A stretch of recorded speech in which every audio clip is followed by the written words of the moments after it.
My Vidya's விற்பனைகளுக்கு வணக்கம். நண்பர்களே, வாழ்க்கையில் எல்லாத்துக்குமே ஒரு ஆசை, ஒரு பெரிய வெற்றியாளனாக வரணும், பெருசாக சாதிக்கணும், நானும் பெரிய லெவலில் இன்கம் ஏர்ன் பண்ணி செட்டில் ஆகணுங்கிற ஆசை. பட் இந்த இடத்துல என்னென்னா, சாதிக்க நினைக்க எல்லாருமே சாதிச்சாங்களாலும் சாதிக்கலை. அதுக்கு சாதிக்கிறதுக்கு என்னெல்லாம் தேவை? முயற்சி, பயிற்சி, இப்படி பல விஷயங்கள் தேவை, சப்போர்ட்டு எல்லாமே தேவை. அதெல்லாம் தாண்டி மிக முக்கியமான விஷயமா ஒரு நல்ல ஆப்பர்ச்சுனிட்டி வேணும். இன்றைக்கி எவ்வளோ நல்ல விதையாக இருந்தாலும் சரியான நிலத்தை விழுந்தாதான் அது தன்னை பெரிய லெவலில் விருட்சமாக மாற்றிக்கும்.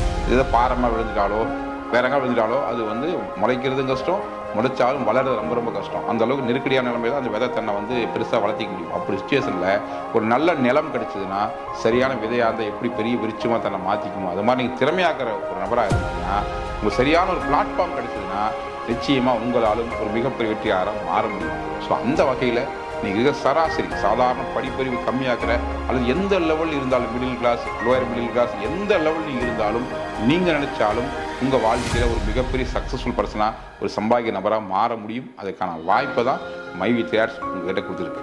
ஸோ இந்த வாய்ப்பை உங்கள் நண்பரோ இல்லை உங்கள் ரிலேஷன் யாராவது கொடுத்துருக்கலாம். யார் கொடுத்தா என்ன, வாய்ப்பு கைக்கு வந்துச்சு. ஸோ கிடைச்ச வாய்ப்பை எப்படி சரியாக பயன்படுத்துகிறோம், எந்த அளவுக்கு அதில் எஃபர்ட் போடுறதை பொறுத்து தான் உங்களோட சக்ஸஸ் இருக்குது. ஸோ மொத்தத்தில் என்னென்னா, கடவுள்கிட்ட போய் எல்லாரும் கேட்போம், எனக்கு ஒரு வரம் கொடுன்னு. இந்த கடவுள் நேராக எதுவும் கொடுக்க மாட்டார்.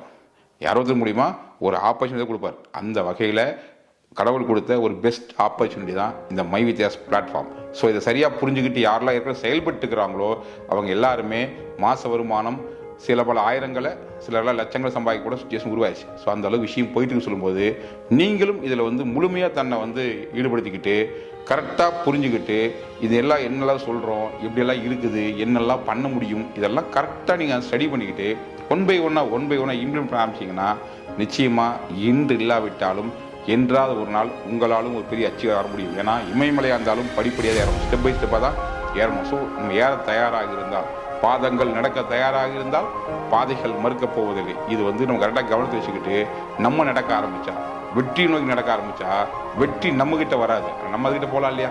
ஸோ கண்டிப்பாக வெற்றி மாலையோடு உங்களுக்கும் காத்துக்கிட்டு இருக்குது. நீங்கள் அதுக்குண்டான எஃபர்ட் போட்டு மூவ்மெண்ட் பண்ண ஆரம்பிங்க.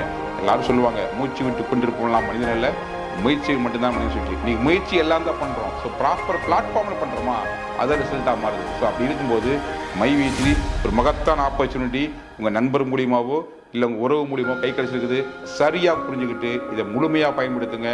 நிச்சயமாக இதை சிஸ்டத்தை கரெக்டாக ட்ராவல் பண்ணிங்கன்னா நம்ம கம்மியில் இருக்கிற எக்கச்சக்கமான அச்சீவரில் நீங்களும் ஒருவராக முழுமையாக மாற முடியும். முயற்சி பண்ணுங்க. முயற்சிக்கும் அத்தனை பேர்த்துக்கும் நிறுவனத்தின் வாழ்த்துக்கள். வணக்கம்.